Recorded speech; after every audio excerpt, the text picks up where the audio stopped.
ओम वंदे गौ मातरम। मित्रों, आज हम गर्भावस्था की एक समस्या के ऊपर बात करने जा रहे हैं। गर्भावस्था में जब हम सोनोग्राफी कराते हैं तो डॉक्टर कभी कभी बताते हैं कि भी आपके बच्चे का ठीक से विकास नहीं हो रहा है, उसके मस्तिष्क का विकास नहीं हो रहा है, उसके किसी शरीर के विशेष अंगों का विकास नहीं हो रहा है, या कभी कभी तो पूरा ही विकास नहीं हो रहा, बच्चा बहुत कमज़ोर है, बच्चा सर्वाइव नहीं कर सकता है, इसलिए आप बच्चे को अबॉर्ट करवा दो, ऐसी डॉक्टर सलाह देता है। और कभी कभी तो अपने आप मिसकैरेज भी हो जाता है। यदि अपने आप मिसकैरेज होता है मित्रों, उसमें समस्या नहीं, क्योंकि आपको दोबारा मां बनने में समस्या जल्दी नहीं आएगी। लेकिन जब आप एबॉर्शन करवाते हैं मित्रों, एबॉर्शन किसी भी कंडीशन में हमारे शरीर को बहुत ज़्यादा नुकसान पहुंचाता है, और ये यदि आप नहीं चाहते हैं तो अपने आप हो जाने दीजिए, कोई दिक्कत नहीं है, पर एबॉर्शन मत करवाइए। हाँ, यदि आपको उसके बाद सफाई करवाने जैसा लगता है तो डॉक्टर के पास चले जाइए, उसके बाद वो यदि अपने आप ब्लीडिंग चालू होगी तो उसके बाद करवा लीजिए, दिक्कत नहीं है। पर आप जानबूझ के बच्चों को अबॉर्ट मत करवाइए, वो आपके लिए और आपके बच्चे के लिए, दोनों के लिए हानिकारक है। इसलिए मैंने आपको पहले ही बात बता दी। कई बार डॉक्टर कहते हैं और आप अबॉर्शन करवा दे तो हो सकता है उस बच्चे को बचाया जा सकता था, पर आपको समझ में नहीं आया। और हम आपको जो बताएंगे ना इस वीडियो में, वही बताएंगे कि जो आपका घर में पल रहा बच्चा है वो इस कैसे बचाया जा सकता है। और फिर भी ना बचे तो जो होता हो जाता है, क्योंकि हमारे पास ऐसे कॉल और मैसेजेस बहुत सारे आते हैं कि भाई हमारा 3-4 बार मिसकैरेज हो गया, 3-4 बार हमें एबॉर्शन करवाना पड़ा इसी समस्या के कारण। तो मित्रों, यदि आप इस वीडियो के निर्देशों को ध्यान से सुनेंगे तो आपको इस समस्या की जड़ क्या वो पता चलेगी, क्योंकि समस्या की जड़ पे आप काम करेंगे तो आपको कभी भी आगे समस्या का सामना नहीं करना पड़ेगा। उसके बाद इसका समाधान कैसे करें आपको वो भी बताएंगे। और यदि वीडियो आपकी समस्या पर है तो एक एक शब्द को ध्यान से सुनिएगा, उसके बाद हम जो निर्देश देंगे उन निर्देशित वीडियो को देखिएगा, आपको 100% अपनी समस्या से समाधान मिलेगा और आप अपने बच्चे को एक अच्छे स्वस्थ शिशु को जन्म दे पाएंगे। अभी नहीं तो दोबारा में जन्म दे पाएंगे, पर एक शिशु, आप स्वस्थ शिशु को जन्म देने में आप कामयाब हो पाएंगे। तो चलिए सबसे पहले हम आपको बता देते हैं इस समस्या के पीछे के कारण क्या है। मित्रों, कारण में सबसे बड़ा जो कारण आता है ना, माता का स्वास्थ्य आता है। माता, जो स्त्री माँ बनने जा रही है, उसका स्वास्थ्य कैसा है। यदि उसने भूतकाल में कभी कोई अबॉर्शन वगैरह करवाया है तो भी ये समस्या होती है, बच्चा बार बार अबॉर्ट होता है और बच्चे का विकास ठीक से नहीं हो पाता है। उसके अलावा वही माता कोई दवाइयाँ खा रही है, जैसे डायबिटीज़ है, ब्लड प्रेशर है, थायराइड वगैरह है, इनकी जो दवाइयाँ आप खाते हैं इससे भी आपके हार्मोन्स डिसबैलेंस होते हैं, उसका भी बहुत गहरा प्रभाव पड़ता है। उसके बाद माता का खान पान कैसा रहा है, यानी कि गर्भावस्था से पहले और गर्भावस्था में माता का खान पान अभी कैसा है। क्योंकि यदि आप अच्छा भोजन खाते हैं, अच्छा भोजन यानी कि जो हेल्दी है, जो हेल्थ के लिए अच्छा है, पर आप यदि जंक फूड खाते हैं, आप टीन फूड खाते हैं, आप बाहर का खाना ज़्यादा खाते हैं, उसमें प्रिजर्वेटिव मिला हुआ है, ऐसी चीज़ें आप ज़्यादा खाते हैं, तो ये चीज़ें जो आपके शरीर में जाती हैं इसको मृत भोजन यानी कि मरा हुआ भोजन कहा जाता है। जो भी फर्मेंटेशन जो भी होता है ये सब मरा हुआ भोजन कहा जाता है। तो ऐसा भोजन करने से माता के टिश्यूज जो है ठीक से विकसित नहीं हो पाते हैं, जिससे गर्भाशय भी कमजोर हो जाता है और साथ में गर्भ में पल रहा बच्चा भी कमजोर हो जाता है। और ऐसी स्थिति में ये जो स्थितियां बनती हैं ये बहुत ही सामान्य होती हैं। तो ये एक बहुत बड़ा कारण होता है कि भाई बच्चे की स्थिति क्या बनती है गर्भाशय में, क्योंकि माँ यदि स्वस्थ नहीं है, माँ का गर्भाशय स्वस्थ नहीं है, माँ का स्वास्थ्य अच्छा नहीं है, तो बच्चा कभी भी स्वस्थ नहीं हो सकता। इसलिए सबसे पहले माँ का स्वास्थ्य सही होना ये ज़रूरी होता है। उसके बाद मित्रों दूसरा एक कारण होता है पिता का स्वास्थ्य, यानी कि जो पुरुष पिता बन रहा है, जिसका स्पर्म माँ के गर्भाशय में स्थापित हुआ है, उस पिता का जो स्पर्म है वो कितना मजबूत था। मित्रों, एक बात मैं आपको बता दूं, बड़ का एक बीज बहुत छोटा सा होता है, वो अपने सारे डीएनए लेके चलता है। मनुष्य का बीज तो उससे भी ज़्यादा छोटा होता है और वो अपने सारे डीएनए लेके चलता है। अब यदि वो बीज ही कमज़ोर है, यानी कि आप जो पिता बनने जा रहे हैं उसने हस्तमैथुन वगैरह बहुत ज़्यादा किया, उसको शीघ्र पतन की समस्या, और उसके बाद उसका वीर्य बहुत ज़्यादा कमज़ोर है, तो ऐसी स्थिति में आप स्वस्थ बच्चे को जन्म नहीं दे सकते, बच्चा बार बार आपका अबॉर्ट होगा। उसके अलावा मित्रों पिता का एक सहयोग और होता है। यदि पिता, जो पिता बनने जा रहा है व्यक्ति और परिवार, यदि गर्भवती स्त्री को सही से सहयोग करते हैं, यानी कि गर्भवती स्त्री का ठीक से ध्यान रखते हैं, उसका सहयोग करते हैं, उसको बहुत ज़्यादा परेशान नहीं होने देते, क्योंकि परेशानी में कई बार महिलाएं भी कुछ गड़बड़ियाँ करती हैं, वो एक बात भी होती है। पर कभी कभी क्या होता है ना, एक महिला सही होते हुए भी कभी कभी पति का टेंशन के पति कुछ ऐसा कर देंगे वैसा करेंगे, ये सारे जो तनाव बन जाते हैं ना मित्रों, इसमें भी कई बार जो पिता का रोल है वो अधूरा रह जाता है और बच्चे का ठीक से विकास नहीं हो पाता। उसके बाद मित्रों जो महिला माँ बनने जा रही है उसका पहनावा कैसा है। अब क्या होता है, गर्भावस्था में ऑफिस में जॉब कर रहे हैं या घर में कुछ लोग हैं तो वो बड़े पेट को देख के थोड़ा मुंह टेढ़ा करते हैं। कुछ लोगों की ऐसी आदत होती है, कभी कभी पति कि तुम्हारा पेट ही बीच में आ जाता है। तो ऐसी स्थितियाँ जो बन जाती है ना मित्रों, तो ऐसी स्थिति में महिलाएं सोचती हैं कसे हुए वस्त्र पहन लो ताकि पेट कम दिखाई दे। अब यदि आपने कसे हुए वस्त्र पहन लिए हैं, कुछ ऐसा काम कर लिया तो इससे आपके बच्चे के अंगों का विकास नहीं हो पाता, मस्तिष्क का विकास नहीं हो पाता है, जो आपको इस स्थिति में ले जाके खड़ा कर देता है। उसके बाद मित्रों, जो गर्भावस्था का समय जो तनाव में बीत रहा है, मानसिक तनाव है, और आप कई बार मेंटली प्रिपेयर नहीं होते। कभी कभी किसी के साथ क्या होता है कि अभी तो हमारी शादी हुई है, अभी हमारा समय कितना बीता है, हम एक दूसरे को समझ नहीं पाए हैं, और ऐसे में माँ बनना मेरे बस का काम नहीं है। तो ऐसी स्थिति जब बनती है, तो ऐसी स्थिति में कह लो कोई अनचाहा गर्भ भी होता है। कभी कभी जैसे एक बच्चा, पहला बच्चा है हमारा भी, वो 3-4 महीने का है, हमें दूसरा बच्चा भी नहीं चाहिए, या हमें दूसरा बच्चा नहीं चाहिए। तो ऐसी स्थिति जो बनती है, अनचाहा गर्भ, जिसमें मानसिक तनाव बहुत ज़्यादा हो जाता है, जो पहला बच्चा है, दूसरा बच्चा हो गया, उसके अलावा पति का सहयोग, उसके अलावा परिवार का सहयोग, उसके अलावा जो चीज़ें मैंने बताई, तो ये भी कई बार कारण बनता है कि भाई आपका मिसकैरेज हो जाए, यानी कि आप कोई समस्या खड़ी हो जाए, क्योंकि मानसिक विकास अवरुद्ध हुआ तो ये हो जाता है। उसके बाद मित्रों, कभी कभी किस उम्र में आपके पीरियड्स आए हैं, महिला के जो पीरियड्स हैं वो किस उम्र में आए, क्योंकि पहले जो कहा जाता था कि लड़की को पीरियड आए उसके बाद 1 से 1.5 साल में उसकी विवाह कर दो, ताकि आगे का जीवन उसका सही चले, और वो सही तरीका था मित्रों। लेकिन आजकल हम देखते हैं कि पीरियड्स जल्दी आ जाते हैं, उसके बाद 10, 15, 20 साल के बाद उम्र में महिलाएं माँ बनती हैं। तो जो ये समय निकल जाता है ना मित्रों, इसमें आपका गर्भाशय फ्लेक्सिबल नहीं रह जाता, जो फ्लेक्सिबिलिटी ना होने की वजह से भी कई बार ये स्थिति बन जाती है। और जैसा कि हमने पहले ही आपको बताया कि जो आप शुरुआत होती है पीरियड्स आने की, उसके बाद जब एक समय बीतने के बाद फ्लेक्सिबिलिटी नहीं रहती, उसके बाद कभी कभी तो मेनोपॉज के नज़दीक आप पहुंच जाते हैं। क्योंकि पहले जो पीरियड्स लेट आते थे, आजकल वो पीरियड हमने देखा है कि 10 साल से कम उम्र में भी महिलाओं के आ जाते हैं, लड़कियों के आ जाते हैं। तो ऐसी स्थिति में आपकी माँ बनने की उम्र भी जल्दी खत्म हो जाती है, और अब आप जो माँ बनने जा रही हैं, अपने करियर बनाने में जो भी समय आपने गंवा दिया है, और उसमें आप 15-20 साल बाद, यानी कि पीरियड्स आने के बाद जो माँ बन रही हैं, और आपकी उम्र अभी 30-35 के आसपास है, 25 के ऊपर है, तो 25 साल की उम्र है, तो आपको करीब 10-15 साल के आसपास हो गया है पीरियड्स आते हुए, 10 साल तो मिनिमम हो गए। तो ऐसी स्थिति में भी कई बार माँ बनने में समस्या आती है, तो ये आपको बहुत समझना होता है। उसके अलावा मित्रों, कभी कभी कि अभी मुझे माँ नहीं बनना है, तो गर्भ निरोधक गोलियाँ खा ली या कुछ ऐसी चीज़ें खा ली, ये बार बार आपके हार्मोन्स को डिस्ट्रॉय करते हैं। तो ये जो डिस्ट्रॉय करना है ना मित्रों, ये भी आपके लिए बहुत घातक होता है। तो ऐसी स्थिति में भी आगे जाके माँ बनने में समस्या होती है। उसके अलावा मित्रों, एक बहुत बड़ा कारण बनता है पानी की कमी। जी हाँ, जब आप पानी कम पीते हैं, आपका इंटेक पानी का कम होता है, तो ऐसी स्थिति में आपके शरीर में पानी की कमी होने से भी बच्चा कई बार सूख जाता है। आप बोलेंगे इतना गहरा प्रभाव पड़ता है? जी हाँ, बिल्कुल बहुत गहरा प्रभाव पड़ता है। और कभी कभी पानी की कमी से पेट साफ नहीं होते, जिससे कमर में दर्द होता, कुछ तकलीफें वगैरह बढ़ जाती हैं। और जो आप पानी कम पीते, जो आप भोजन करते वो अवशोषित ठीक से नहीं होता, तो उसके पोषक पदार्थ बच्चे को नहीं मिल पाते, आपको नहीं मिल पाते, तो शरीर कमज़ोर होता चला जाता है और बच्चा भी कमज़ोर हो जाता है। तो मित्रों, ये बहुत सारे कारण, इसके अलावा और भी बहुत सारे कारण हो सकते हैं, क्योंकि मेरे सामने जितने कारण हैं मैंने आपको बता दिए। तो ये सारे कारण हमने जाने हैं कि भाई जो गर्भस्थ शिशु है उसका विकास ठीक से नहीं हो पाता है। तो सबसे पहले मित्रों, आपको इन कारणों में जो कोई भी कारण है आपका, तो उसमें से उसको ठीक करके अपने आप को आगे सही करना है। अब मित्रों, आपके साथ ये समस्या कि भी आपके गर्भस्थ शिशु का विकास ठीक से नहीं हो रहा है, तो अब आपको करना क्या है मित्रों? सबसे पहला काम, आपको अपने शरीर में पानी की मात्रा बढ़ानी है, लिक्विडिटी की मात्रा, लिक्विड जो चीज़ें लेते हैं उसकी मात्रा बढ़ानी है। अब पानी लीजिए, जूस लीजिए, आप किसी भी सब्जी का जूस बना के पी सकते हैं, सूप बना के पी सकते हैं। उसके अलावा आप पानी की मात्रा ऐसे भी ले सकते हैं। आप बोलेंगे पानी पीते हमें उल्टियाँ होती, क्योंकि कभी कभी गर्भावस्था में कुछ महिलाओं को उल्टियाँ बहुत ज़्यादा होती, तो भी ये कारण बन जाता है। पर मित्रों, उल्टियाँ के बाद भी आपको बहुत, जब उल्टियाँ हो, हमने उस पर भी एक वीडियो दिया है हमारी प्लेलिस्ट गर्भावस्था में, आपको मिल जाएगा। जब उल्टियाँ होती है ना, तो आपको बहुत धीरे धीरे चीज़ खानी होती है, बहुत धीरे धीरे चीज़ करनी होती है, क्योंकि आप जितनी लार बना के उसमें मिक्स करके उतारेंगे ना, उतना ही वो पचने में आसान होगा। क्योंकि हमने ऐसे लोगों पर भी काम किया है कि जिनको बार बार उल्टी हो रही है, तो हमने उनको कहा कि भाई आप जो कौर नॉर्मली आप 30-40 सेकंड में कौर खा लेते ना, उसको आराम से इतना चबाओ कि थूक में मिलकर उतर जाए, तो फिर वो वॉमिट नहीं होता है। तो भले आपको आधा दिन खाना खाने में लगे, दीजिए, पर आपको अपने आप को स्वस्थ रखना है, तो आपको ये करना पड़ेगा। आपको खाने पीने में बहुत ध्यान रखना पड़ेगा। चलिए, अब आपको हम पहले दिनचर्या बता दें, उसके बाद हम आपको समाधान पूरा बताएंगे ताकि आप इसको कर सकें। मित्रों, आपको सबसे पहले अपने खान पान को रेगुलर करना है। उसके लिए आप सुबह कम से कम 6 बजे उठ जाइए।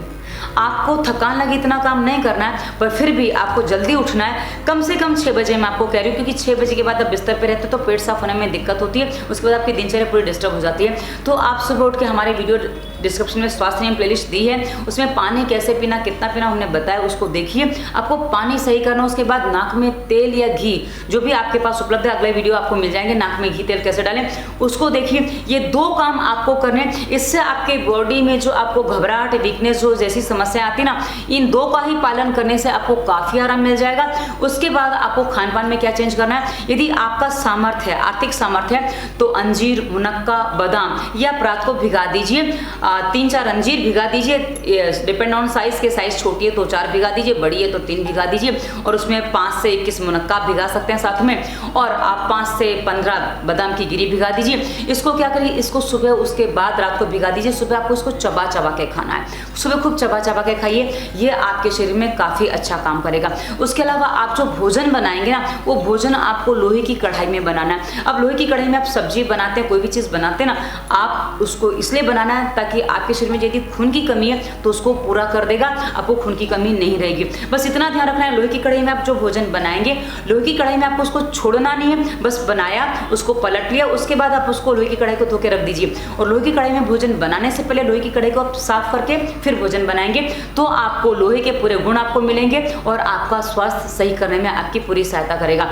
उसके अलावा मित्रों, आप ड्राई फ्रूट नहीं खा पा रहे हैं, आपकी आर्थिक स्थिति अच्छी नहीं है, तो दिन में आप 2-3 केले खा सकते हैं, ये आपके लिए अच्छे हैं। और उसके अलावा मित्रों, जो मौसम के फल आपके यहाँ उपलब्ध हैं, जैसे संतरा है, सेब है, अनार है, पपीता आपको नहीं खाना, पाइनएप्पल बहुत लिमिट में खाना है, एक आध टुकड़ा ले ले तो ठीक है, पर पाइनएप्पल भी नहीं खाना है। तो आप जो मौसमी फल आपके आसपास उपलब्ध हैं, उन फलों को आप खा सकते हैं। और यदि आपको समझ में नहीं आ रहा कि मुझे कौन सा फल खाना चाहिए, कौन सा नहीं खाना चाहिए, आप छोड़ दीजिए। आप जो मौसम की सब्जी आपके यहाँ उपलब्ध है, जैसे कोई भी सब्जी है, उसको सब्जी को आप उबाल के उसका सूप बना के शांति से पीजिए। सूप में आप जीरा, धनिया पाउडर और उसके अलावा हल्की सी काली मिर्च डाल लीजिए। अदरक वगैरह ज़्यादा ना डालें, ये गर्मी बढ़ाने से कई बार वॉमिटिंग की समस्या बढ़ जाती है, तो अदरक वगैरह ना डालें। हल्की सी 1 चुटकी 2 चुटकी काली मिर्च डालिए, उसमें नाम मात्र का अपने स्वाद अनुसार नमक डालिए। और आपको अभी स्वाद ज़्यादा नहीं देखना है, क्योंकि स्वाद के पीछे भागेंगे तो स्वास्थ्य आपका बिगड़ जाएगा। तो आप किसी भी सब्जी का, लौकी का, तुरैया का, टिंडे का, पालक का, पालक टमाटर का, ये कोई भी आप सूप बना के पी लीजिए, ये आप पीस के पी लीजिए। और आपको बताऊँ, आलू का सूप भी बहुत अच्छा बनता है। आप आलू उबाल लीजिए, उसके बाद उसको थोड़ा मैश कर लीजिए, मैश करने के बाद उसमें पानी डाल के उसको थोड़ा चला लीजिए, फर्स्ट क्लास आलू का सूप तैयार होता है मित्रों। इसको आप पिएंगे ना, आपको बहुत अच्छा लगेगा। मैंने कई बार बनाया, मैं कभी इसको, इसकी रेसिपी भी आपको दूंगी, हमारी प्लेलिस्ट सात्विक भोजन में आपको मिलेगी, हमारे दूसरे चैनल की, तो आपको हम वो भी देंगे। पर मित्रों, एक बहुत अच्छी डाइट आपको लेनी है जो आपके लिए हेल्दी डाइट है। उसके अलावा मित्रों, आपको क्या लेना है, आपको अंकुरित अनाज खाना है, मूंग है, मठ है, ये आप अंकुरित करके खाइए। अंकुरित जो भोजन होता है ना, जैसे हमने पहले आपको मृत भोजन बोला था ना, आप पिज्जा, बर्गर जो बाहर की चीजें खाते हैं, सब मृत भोजन होता है। तो जो अंकुरित अनाज होता है ना मित्रों, ये जीवंत भोजन होता है। आटा आपको पुराना नहीं खाना है, आटा आप 10 दिन के अंदर जो पिसवाते हैं उसको खत्म करिए। और तैयार आटा आपको नहीं खाना, क्योंकि तैयार आटे में प्रिजर्वेटिव होता है, वो सारा मृत भोजन में आता है। तो ये आपको समझना होगा, यदि आप ये करते हैं तो आपको काफी लाभकारी होगा। उसके अलावा मित्रों, आपको दूध घी का सेवन करना है। जी हाँ, दूध घी का सेवन आपको जरूर करना है। 1 गिलास दूध लीजिए, यदि आपको आपकी स्थिति है तो 200 से 300 ml आप दूध ले लीजिए, उसमें 3 से 4 चम्मच यानी कि 10 से 30 ml आप देसी गाय का घी मिल जाए तो अच्छा है, नहीं तो आपके घर में जो घी है, आप घर में जो घी बनाते हैं उस घी को भी आप डालेंगे तो काम करेगा। तो इस घी को आप 2 गिलास लेके फेंट लीजिए और इस दूध घी को आप पी लीजिए। रात को आपको सोते समय पीना, ये पीने से आपका पेट भी साफ होगा, इससे आपका बच्चा नॉर्मल डिलीवरी भी होगी और साथ ही आपके बच्चे का विकास भी होगा। पानी तो हमने पहले ही बता दिया, घी दूध लेंगे, ये आपको काफी अच्छा काम करेगा। और मित्रों, सबसे बड़ी बात जो आपको ध्यान में रखनी है, आप कुछ भी खा रहे हैं, आपको बहुत चबा के खाना है। इतना चबाना कि आपका वो पानी की तरह लार बन के उतर जाए। मैंने जैसे कि पहले ही बताया, तो आपको इसका पूरा पोषण मिलेगा। और जो आपकी डाइट में जो है ना, हर कोर आपका अल्कलाइन हो जाएगा। तो अल्कलाइन डाइट जो होती है ना मित्रों, हमारे बॉडी को अंदर से क्लीन करने में सहायता करती है। तो आप हर कोर इतना चबाइए कि आपका एकदम पानी की तरह उतर जाए। तो ये आपको बॉडी को अंदर से क्लीन कर देगा, जिससे आपके बच्चे को भी स्पेस मिलेगा, आपके बच्चे को ऑक्सीजन मिलना शुरू हो जाएगा और आपके बच्चे का विकास ठीक से होने लग जाएगा। आपको समस्या का सामना नहीं करना पड़ेगा। और मित्रों, एक बात सबसे बड़ी जो आपको ध्यान रखनी है, आपको आलस नहीं करना। कई बार क्या होता है, आप आलस करते हैं, बच्चा भी आपका अंदर पेट में पड़ा हुआ आलस करता है और वो फिर कई बार विकास नहीं कर पाता है। तो आपको काम करना है। काम कितना करना है, आप थक जाओ इतना काम नहीं करना, पर आपको आलस में पड़े भी नहीं रहना। अब जैसा कि हम कुछ काम करें, काम करते करते हम थकान हो गई, सो जाओ, आगे मत करो। लेकिन हाँ, आप पढ़े हो, अरे काम करने का मन नहीं कर रहा, मन नहीं करने पे नहीं चलना है, मन नहीं करा पर हमें काम करना है, लेकिन हमें पढ़े नहीं रहना और साथ ही हमें आलस नहीं करना। दोनों बातें आपको ध्यान रखनी। यदि आप ये करते हैं तो आपको काफ़ी अच्छा लगेगा। और मित्रों, उसके अलावा एक और मैं विधि आपको बता दूं, इसी वीडियो के डिस्क्रिप्शन में एक नई प्लेलिस्ट दूंगी, आराधना, हमारी नई चैनल की है, दूसरे चैनल की है, उसमें हमने हवन कैसे करते हैं उस पर वीडियो दिया है। यदि आप हवन करते हैं, हवन सामग्री में आप जो लेंगे, जो चीज़ें आपको खानी चाहिए आप नहीं खा पा रहे हैं, जौ है, चावल है, तिल है, काला तिल लेंगे तो ज़्यादा अच्छा, क्योंकि काला तिल जो है ना उसका वो नरिशिंग बहुत अच्छा करता है और हवन सामग्री में भी इस्तेमाल होता है। उसके अलावा पतंजलि से हवन सामग्री ले आइए, या आर्य समाज से आप हवन सामग्री ले आइए, या आपके यहाँ कहीं गायत्री परिवार का कोई भी कार्यालय हो, या कहीं से भी आप हवन सामग्री लाएंगे, कहीं से भी मिल जाएगी आपको, तीनों जगह मिल जाएगी, अच्छी हवन सामग्री मिल जाती है इन जगह पे, मैंने तीनों जगह की इस्तेमाल की है, तो आपको ले आइए। और वो हवन सामग्री में आप कुछ चीज़ें और मिला लीजिए, मतलब आधी हवन सामग्री, उसमें थोड़ा 100 ग्राम, माना कि आधा किलो आपने हवन सामग्री ले ली, उसमें आपने 100 ग्राम तिल मिला लिया, 100 ग्राम जौ मिला लिया, 100 ग्राम चावल मिला लिया। चावल हो सकता है ब्राउन राइस लीजिए, पॉलिश वाला चावल ना लें, सारा सामान्य चावल लें। और यदि आपके पास जौ नहीं तो गेहूं भी डाल सकते हैं, दलिया भी डाल सकते हैं, जौ का गेहूं का जो भी दलिया आपके पास उपलब्ध है वो भी डाल सकते हैं। उसमें हो सकता है मुट्ठी भर ड्राई फ्रूट डाल दीजिए, मुट्ठी भर, ज़्यादा नहीं, मतलब ये मानिए कि 20-30 ग्राम जितनी बादाम, काजू, यदि आपकी सामर्थ्य है तो, नहीं तो कोई आवश्यकता नहीं है। और उसके अलावा आप डाल सकते हैं इसमें आप कोपरा यानी कि सूखी गरी का गोला जो बोलते हैं ना, नारियल, सूखा हुआ नारियल, वो भी डाल सकते हैं। उसको कस लीजिए, पीस लीजिए, जैसे भी है। हाँ, पर बाजार से पिसा हुआ नारियल मत लाइए, उसमें तेल नहीं होता है। आप घर में लाके उसको पीसे, उसमें तेल होगा, वो गुण करेगा। बाजार का तो सूखा साखा आता है, उसमें मजा नहीं है, वो काम का नहीं है, वो आपको ठीक से काम नहीं करेगा। और इसी हवन सामग्री में जो करीब 1 किलो आपकी हवन सामग्री जो बन जाएगी, उसमें आपको मिलाना, हाँ इसमें आप 100 ग्राम मीठा भी डाल सकते हैं, तो वो भी अच्छा गुण करता है। मीठे में आप गुड़ डालिए या बूरा डालिए, या देशी खंड आपके पास उपलब्ध वो डालिए। चीनी बिल्कुल ना डालें, चीनी आपके लिए हानिकारक है, तो चीनी को हम मना करते हैं। अच्छा, उसके बाद ये जो हवन सामग्री आपकी तैयार हो गई, हवन कैसे करना हमने वहाँ बताया। और यदि आपको मंत्र नहीं आते हैं तो हमारे वो लगा लीजिए, उसके साथ आप जहाँ 2-4 बार सुनेंगे आपको समझ में आ जाएगा, देखते रहिए, सुनते रहिए, आपको समझ में आ जाएगा, आप करिए। उसके अलावा मित्रों, यदि आपके आसपास कोई गायत्री परिवार वाले हैं, कोई ये लोग हैं, तो आप इनको भी हवन करने के लिए बुलाएंगे, तो ये आपके घर में हवन करने आ जाएंगे और ये आपको सिखा भी देंगे आप हवन कैसे करें। यदि आपको मंत्रोच्चारण ठीक से नहीं आता, कुछ मत करिए, आप जिस देवी देवता को मानते हैं उसी के नाम से अपने घर में हवन कुंड में ले लीजिए और कर लीजिए। हवन सामग्री जलनी चाहिए, उसमें धुआं नहीं उठना चाहिए, जलेगी तो आपको काम करेगी और धुआं उठा तो वो गड़बड़ करेगी, क्योंकि धुआं में, आंख में यदि धुआं लग रहा है तो बहुत ज्यादा नुकसान कर जाएगा। तो आपकी हवन सामग्री पूरी ठीक से जलनी चाहिए। उसके बाद उस कमरे में बैठ के आपको हवन के बाद प्राणायाम करना, क्योंकि जब आपने हवन कर लिया उसके बाद जो आपके कमरे में शुद्धि आ गई है, हाँ जब हवन करेंगे ना, आपके खिड़की दरवाजे आप खोल के रखिए, ताकि हवन का धुआं, जो भी चीज़ आपको भर के नहीं रखनी, पर वो आपके घर में काम करेगा, आपके बॉडी में भी काम करेगा, आपके बच्चे के विकास में भी कायम करेगा। क्योंकि हमने ये प्रयोग किया है, हम तब आपको बता रहे हैं, गर्भस्थ शिशु का जो विकास नहीं हो रहा था, हमने इस तरीके से विकास करवाया। उसके बाद उनको हमने प्राणायाम करवाया।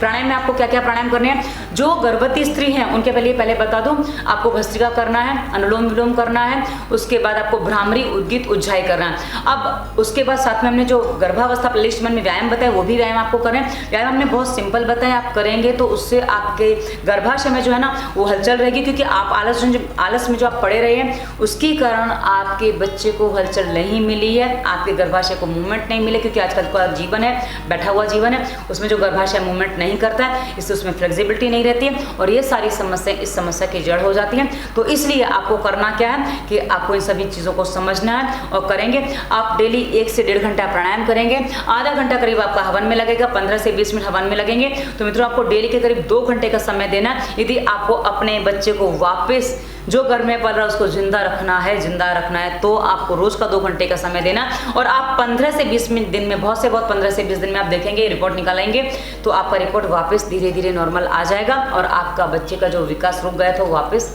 सही हो जाएगा। और मित्रों, जिनको मिसकैरेज हो चुका है, जिनको 3-4 बार अबॉर्ट हो चुका है, उनके लिए क्या करना है, ये हवन तो आपको भी करना है, पर आपको सारे प्राणायाम करने हैं और 6 महीने जाने दीजिए अपने स्वास्थ्य को सही करने के लिए। हमारी प्लेलिस्ट गर्भावस्था हमने में पहला वीडियो दिया है। उसके अलावा हमारी प्लेलिस्ट है दवा मुक्ति, इसी वीडियो के डिस्क्रिप्शन में आपको मिलेगी। दवा मुक्ति प्लेलिस्ट में हमने निसंतान दंपत्ति क्या क्या करें उस पर भी हमने वीडियो दिया, देखिए मित्रों। और जितना आप प्राणायाम व्यायाम ठीक से करेंगे, अपने आप को फ्लेक्सिबल बनाएंगे, खान पान रहन सहन सही करेंगे, उतना ही आपके लिए अच्छा होगा। आपको हमने पूरे मार्गदर्शन वहाँ दिए, आप देखिए, पालन करिए। हवन आपको इसी तरीके से करना है जैसे हमने इस वीडियो में बताया, करिए। आपको सारे प्राणायाम करें, क्योंकि अभी आप गर्भवती नहीं है तो सारे प्राणायाम आपको करने हैं। बस प्राणायाम जो करने हैं उनके निर्देश सुन लीजिएगा, उसके अनुसार करिएगा। जो भी आप हैं अगली पेज संपूर्ण प्राणायाम किए तो संपूर्ण प्राणायाम में आपको मिलेगा कि कैसे आपको कौन सा प्राणायाम करना है। करिए, आपका मन शांत होगा, मस्तिष्क शांत होगा, तो आपके बच्चे का विकास भी होगा, साथ ही आपकी डिलीवरी भी नॉर्मल होगी। जी हाँ, नॉर्मल डिलीवरी भी आप करवा पाएंगे और आपको कॉम्प्लिकेशंस नहीं झेलने पड़ेंगे। पर यदि आप IVF वगैरह करवाया है आपने, तो इसमें कभी कभी समस्या हो जाती है, क्योंकि आप डॉक्टर की दवाइयाँ बंद नहीं कर सकते, इंजेक्शंस बंद नहीं कर सकते, क्योंकि आपका बच्चा ही उसी दम पे कंसीव हुआ है। तो उसमें हम कई बार कुछ कर नहीं पाते, कुछ कह नहीं पाते कि भाई हम आपको कुछ प्रतिबंधित नहीं कर सकते। तो मित्रों, ये वीडियो आशा है आपकी समस्याओं के समाधान लेके आया है। आप करिए, और यदि आपको समझ में नहीं आ रहा तो प्रश्न अवश्य करिएगा। पर मित्रों, वीडियो ध्यान से सुनना ही समाधान होता है, क्योंकि आप जो प्रश्न करते हैं कई बार उतनी सारी डिटेल बातें हम आपको टाइप करके तो नहीं बता सकते, इतना आपको समझना पड़ेगा, क्योंकि जो आपको बोलने से समझ में नहीं आया, टाइप करके समझ में नहीं आएगा। तो आशा है आपको आपकी समस्या समाधान मिलेगा। वीडियो कैसा लगा अवश्य बताइएगा, प्रश्न अवश्य करिएगा जो यदि आपका है तो, और कोई और नई समस्या कुछ भी है कमेंट करके अवश्य बताइएगा। और डिस्क्रिप्शन में हमारा इंस्टाग्राम, फेसबुक, ट्विटर का लिंक है, नंबर भी आपको मिल जाएगा, क्योंकि हम ये बताना भूल गए थे। धन्यवाद। वंदे मातरम।